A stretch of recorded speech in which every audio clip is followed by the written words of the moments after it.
বলি, ইংরেজিতে ওয়াটার, হিন্দিতে বলি পানি, তামিল ভাষায় টানি। একইভাবে ঈশ্বর একজন, সেই একজন ঈশ্বরকে যদি বলে রাম বা যীশু খ্রিস্ট বলে ডাকতে পারি কিনা, আমার মতামত কি?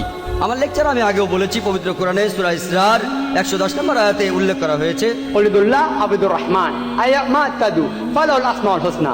বলো তোমরা আল্লাহ নামে ডাকো বা রহমান নামে ডাকো, তোমরা যে নামে তাকে ডাকো না কেন, সকল সুন্দর নামগুলি তো আল্লাহরই। আপনারা আল্লাহ সুবহানাহু ওয়া তাআলাকে যে কোনো নামে ডাকতে পারেন, তবে সেটা হবে একটা সুন্দর নাম। এই নামটাতে আপনার মনে কোনো ছবি ভেসে উঠবে না, সে নামটার ভেতরে ঈশ্বরের গুণাবলী থাকবে।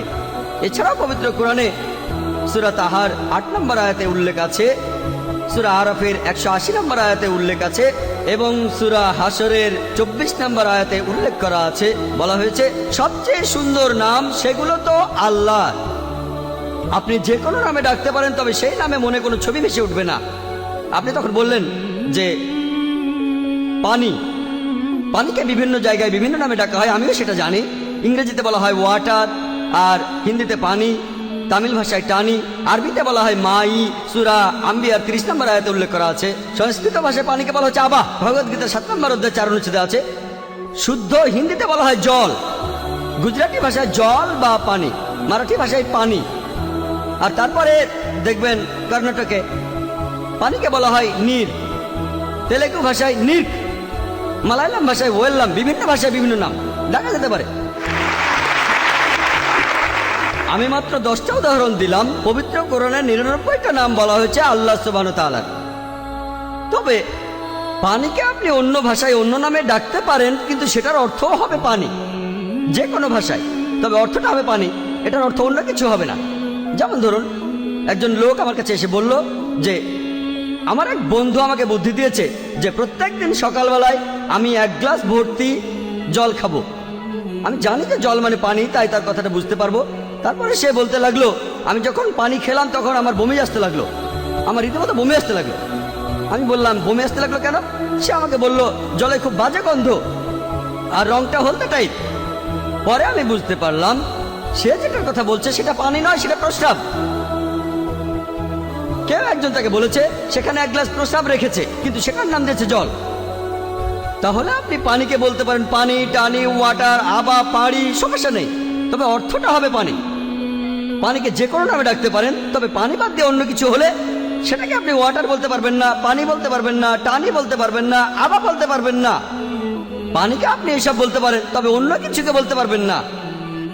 মানুষ হয়তো ভাবতে পারে যে কি একটা অযৌক্তিক উদাহরণ, এমনকি একজন অশিক্ষিত লোকও পানি আর প্রস্রাবের মধ্যে পার্থক্যটা বুঝতে পারবে। শুধুমাত্র বোকারাই পানি আর প্রস্রাবের পার্থক্যটা বুঝতে পারবে না, সেটা আমি একমত যে অশিক্ষিত মানুষও পানি আর প্রস্রাবের পার্থক্য বুঝতে পারবে। একইভাবে যে মানুষগুলোর সর্বশক্তিমান ঈশ্বর সম্পর্কে ধারণা আছে, সঠিক ধারণা, তারা বলে যারা মিথ্যা ঈশ্বরের উপাসনা করে তারা শুধু অজ্ঞই নয়, তারা খুব বোকাও। তারা কি সত্যি ঈশ্বর আর মিথ্যা ঈশ্বরকে আলাদা করতে পারে না? আপনি যে কোনো নামে ডাকতে পারেন, তবে সত্যিকারের ঈশ্বর হলে তাকে সঠিক নামে ডাকতে পারবেন। কিন্তু তারা সত্যিকারের ঈশ্বরকে না মেনে মিথ্যা ঈশ্বরকে মানছে, তারা কি বোকা নয়? তারা আসলে বোকা। উদাহরণ দেই, ধরুন আপনি কিছু পরিমাণ স্বর্ণ কিনতে চান, আর একজন লোক সেটা বিক্রি করতে চান, আপনার কাছে বিক্রি করবে, আর সে বলল এটা হলো 24 ক্যারেট গোল্ড। আপনি জানেন ইংরেজিতে সোনা হলো গোল্ড, আরবিতে সোনা হলো জাহাবা, ভালো করে জানি। কিন্তু যদি আপনি জানেন সোনা এর ইংরেজি হলো গোল্ড, তারপরেও কিন্তু আপনি সেখানেই কিনে ফেলবেন না। আপনি পরীক্ষা করবেন যে সেই সোনা লোকটা বলছে 24 ক্যারেট গোল্ড, আসলে 24 ক্যারেট গোল্ড কি না, না দেখে কিনে ফেলবেন না। কি করবেন? স্বর্ণকার কাছে যাবেন আর পরীক্ষা করবেন সেটা আসলেই 24 ক্যারেট সোনা কিনা। তারপর পরীক্ষা করবেন কষ্টি পাথর দিয়ে। আমি আমার লেকচার আগেও বলেছি কষ্টি পাথরের কথা। স্বর্ণকার বলল এটা নকল, যদিও সেটা চকচক করছে, তবে চকচক করলেই সবকিছু সোনা হয় না। আপনি কেনার আগে পরীক্ষা করবেন সেই সোনা সেটা আসলেই সোনা কিনা। কেন? কারণ টাকা দিয়ে কিনবেন, আর আপনি ঠকতে চান না। আপনি যদি ঠকেন 1000 টাকা, 10,000 টাকা, টাকার দাম আছে, তাহলে এই কাজটাই করেন। কেউ যখন বলছে এটা ঈশ্বর, আপনি সেটা কষ্টি পাথর পরীক্ষা করেন। কষ্টি পাথর কোনটা? সূরা ইখলাস।